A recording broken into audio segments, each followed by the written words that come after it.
Olá, meu irmão, minha irmã, um prazer estar com você mais uma vez e hoje a gente vai falar sobre as ordenanças da igreja, tá?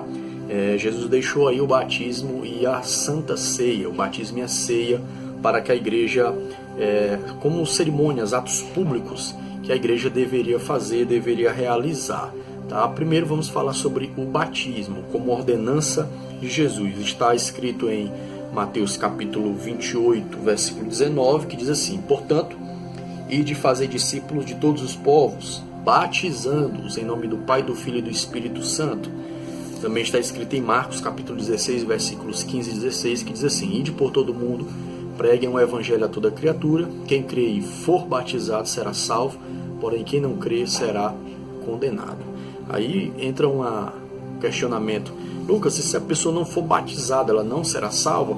Olha, todo o entendimento do evangelho, a gente compreende que a pessoa, à medida que ela se converte, o desejo dela é confessar publicamente, o ato público, batismo, tá? Eu vejo muitos cristãos falando: eu preciso me preparar, e passam 10 anos na igreja sem nunca se batizar, tá? Então nunca querem um compromisso verdadeiro com Jesus, que passam 10 anos na igreja, não querem se batizar, dizem que é um compromisso muito grande. E aí não dá para conseguir entender, porque a Escritura mostra claramente o contrário. Eu mesmo já fui partidário de que deveria se ter um curso, 4 meses, 6 meses, 7 meses antes da pessoa se batizar. Mas a gente não vê isso aqui na Escritura, tá? Então o batismo simboliza o quê? A morte para o mundo, renascimento para Deus.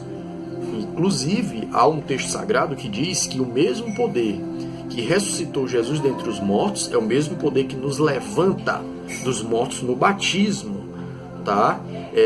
É o momento que você nasce para uma nova vida no corpo e que todos veem aquela cerimônia pública, tá? De arrependimento, simboliza arrependimento. Você está mostrando para o mundo que você se arrependeu. Precisa de um curso de 6 meses para isso?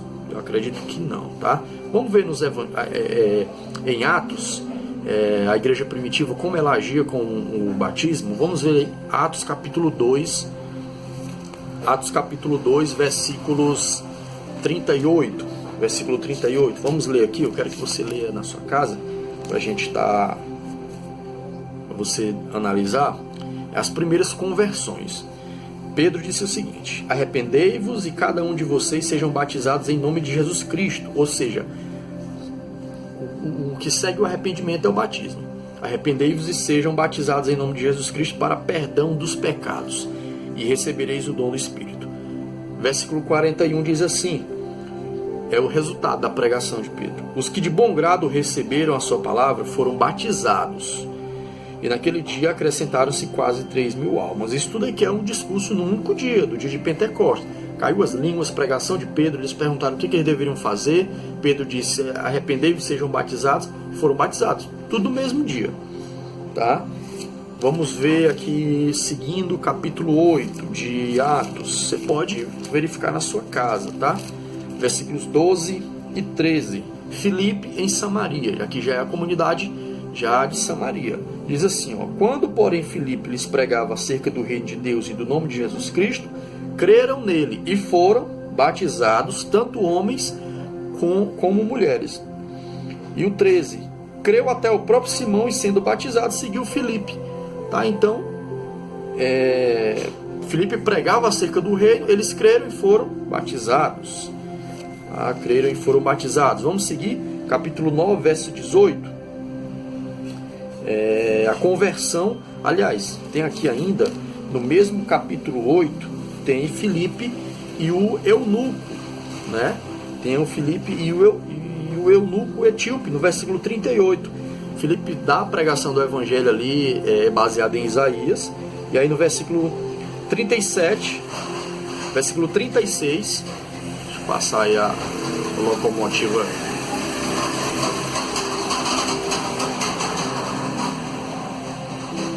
Depois que eu tiver um estúdio aqui para não entrar o barulho, vai ser melhor. Vamos lá, Atos capítulo 38, aliás, capítulo 8, versículo 36.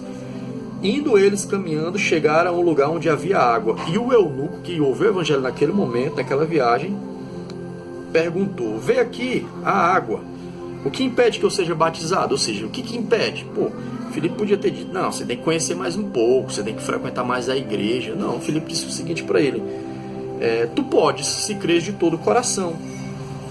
Disse ele: creio que Jesus Cristo é o Filho de Deus. Aí o versículo 38, mandou parar o carro e desceram ambos à água, tanto Filipe como o eunuco, e o batizou. Então não houve um curso, não houve... o cara se arrependeu, se batizou. Tá? Porque o evangelho não dá a palavra não dá essa justificativa para você dizer assim: eu preciso me preparar para o batismo. Então você não se arrependeu. Tá? Vamos lá, 9:18, diz assim, ó: Paulo foi batizado, Saulo foi batizado. Versículo 18 diz assim, versículo 18: imediatamente lhe caíram dos olhos umas escamas, e voltou a ver. Levantando-se, foi batizado. Então, Paulo também foi batizado. Vamos seguir, capítulo 10, aqui já os gentios. Capítulo 10, versículos 47 e 48. Diz assim, ó: pode alguém recusar água para que não sejam batizados esses que também receberam como nós o Espírito Santo? E mandou que fossem batizados em nome do Senhor. Então lhes pediram que ficasse com eles por alguns dias. Então aqui é um fato interessante: os caras receberam o batismo com o Espírito Santo antes do batismo em águas, mostrando que é perfeitamente possível. A gente já viu isso acontecer muitas vezes. O cara aceita Jesus, no mesmo dia ele já é batizado com o Espírito Santo. E eles posteriormente foram batizados em águas. Porém, os caras não esperavam vários dias aí, um curso, não, foram batizados logo. Tá? Capítulo 16. Capítulo 16, versículo 31 e 33, que diz assim, ó: aqui já é Paulo, quando o terremoto, Paulo e Silas estavam na prisão, veio o terremoto e tal. Responderam eles: crê no Senhor Jesus Cristo, serás salvo tu e tua casa. Versículo 33 diz assim: tomando-os o carcereiro consigo naquela mesma hora da noite, lavou-lhes as feridas, então logo foi batizado ele e todos os seus. Então, olha o que é interessante. O terremoto veio à noite, meia-noite. Então as cadeias foram quebradas, tá? O cara quis se matar, Paulo e Silas não permitiram. E aí ele perguntou: o que farei? O que é necessário para que eu seja salvo? Ele: crê no Senhor Jesus Cristo e serás salvo tu e tua casa. Aí no versículo 32 eles pregaram a palavra a todos que estavam na casa do carcereiro. E imediatamente se seguiu que o carcereiro pegou, limpou as feridas de Paulo e Silas, tá? E logo foi batizado. Tudo na mesma noite. Tudo na mesma noite, tá?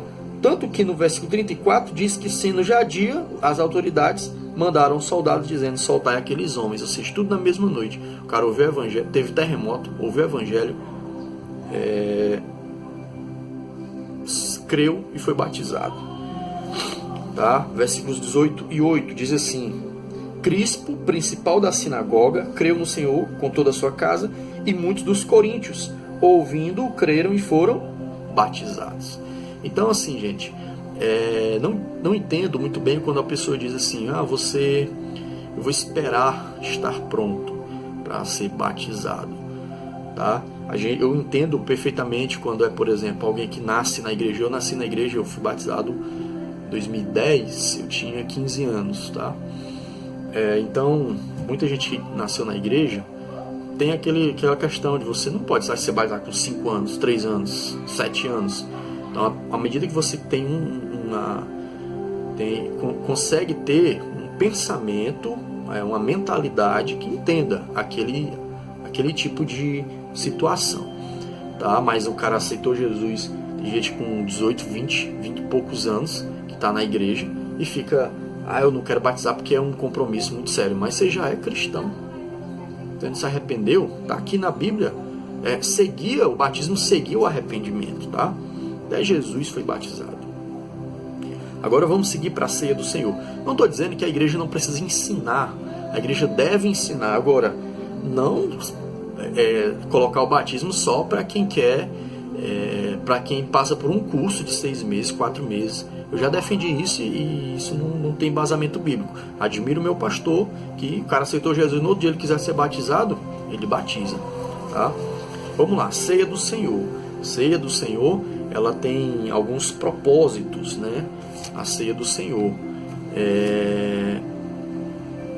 Está escrito, esses textos da ceia do Senhor está escrito em Mateus 26, 26, Marcos 14, 22, Lucas 22, 19, 1 Coríntios 10 e 16 e 11, 23. Tá? Os textos da ceia, a gente já conhece muito bem esses textos aí da ceia do Senhor. Tá? Então, a ceia do Senhor é um memorial, lembrar da morte de Jesus. Tá? A gente lembra-se da morte de Cristo, para que nos redimiu, que nos salvou, que nos limpou.